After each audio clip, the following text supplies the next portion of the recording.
Welcome back to Real Estate 101. Today we're going to talk about insulation and R values, and I'm pleased to be joined once again by Daniel Ott of Artisan Contracting. Dan, welcome back to the show. Thanks, Joe. All right, Dan, so what do you have for us today?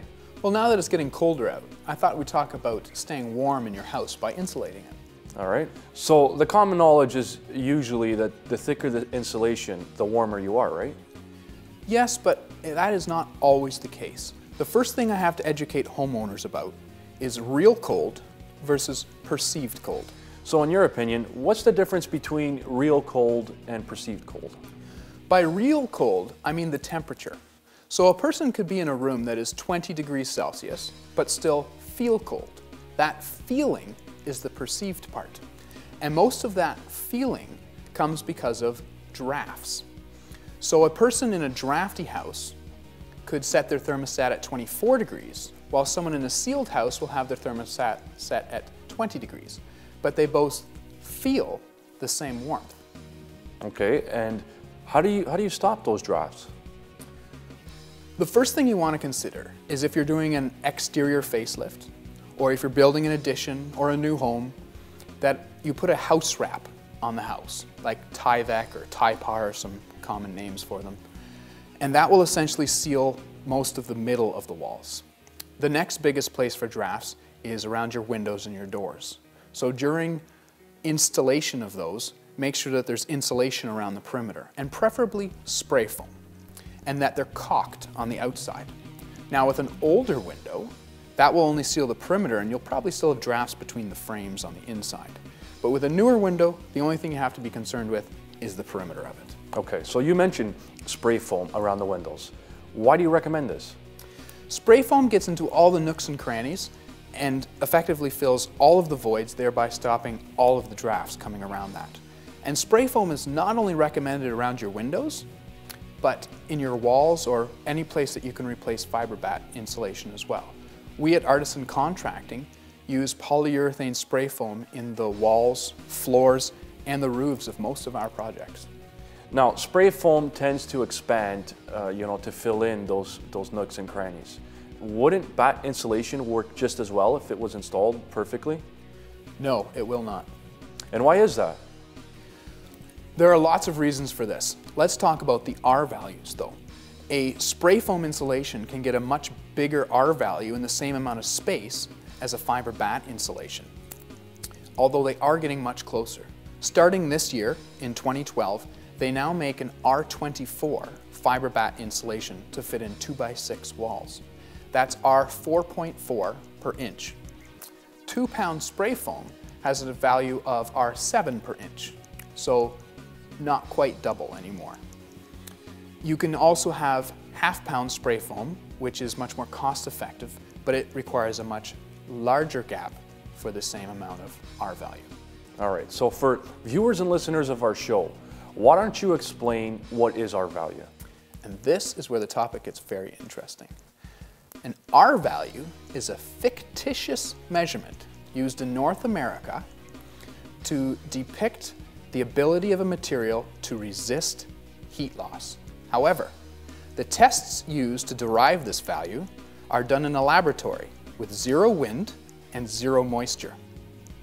These are not real-world scenarios. So in effect, an R value on its own doesn't mean enough. So why don't R values mean anything? I mean, I thought that the higher the R value, the warmer you are. Yes, but only when comparing the same materials. So an R24 pink batt will insulate better than an R12 pink batt. But what about a pink batt versus a green batt? Or fiber batt versus loose cellulose, or versus foam? Think about the R value of an insulation after it's been submersed in water, or it has a 30 km/h wind howling through it. The effective R value of a fiber batt insulation, or loose cellulose, will be 0. But the R value of a solid insulation, such as spray foam, will be largely unaffected. So what we're effectively saying is that R values change with the conditions. So think about a property that's for sale. It's listed at $100,000 and it is rated as a 7. 7 what? 7 acres? 7 square miles? Maybe it's a 7 out of 10. And is it in a swamp or is it on the beach? It might be a 7 out of 10 compared to the other properties on the same street, but that doesn't tell you if it's actually worth the $100,000. All right. So what we're saying is that an R value on its own doesn't mean enough to tell us if it's a better insulation or not. Okay, so instead of R values, is there any other measurement that we can use to determine how warm it is? The best thing that we have going for us at this time is going to be the efficiency rating of an insulation. So any insulation type is going to obtain a 90% efficiency rating rather quickly and then taper off on the graph. But some more quickly will taper off than others. So for an example, a fiber batt insulation requires 7 inches of thickness to obtain an efficiency rating of 97%, while polyurethane spray foam insulation only requires 4 inches to obtain the same efficiency rating. Okay, so for today's final question, why don't more people use polyurethane spray foam? The easy answer is it costs more.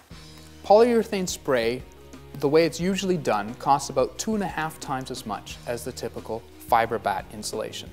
And this is not only the cost to obtain the same efficiency rating, which it should be, it's because things are done by the building code, and the building code works by R values. Some inspectors, building inspectors that is, are on board with this and will inspect a home that has spray foam in it accordingly. But most will go by the book, and the book is R values. So what happens is we end up using a lot more spray foam than will ever be necessary to obtain the correct efficiency rating. I'll give you an example. In an attic in Ontario, we now require R50 insulation. That's 7.25 inches of spray foam. But that 7.25 inches of spray foam has the same efficiency value as 4 inches of the same foam. That means that 3.25 inches of that are just a waste of money.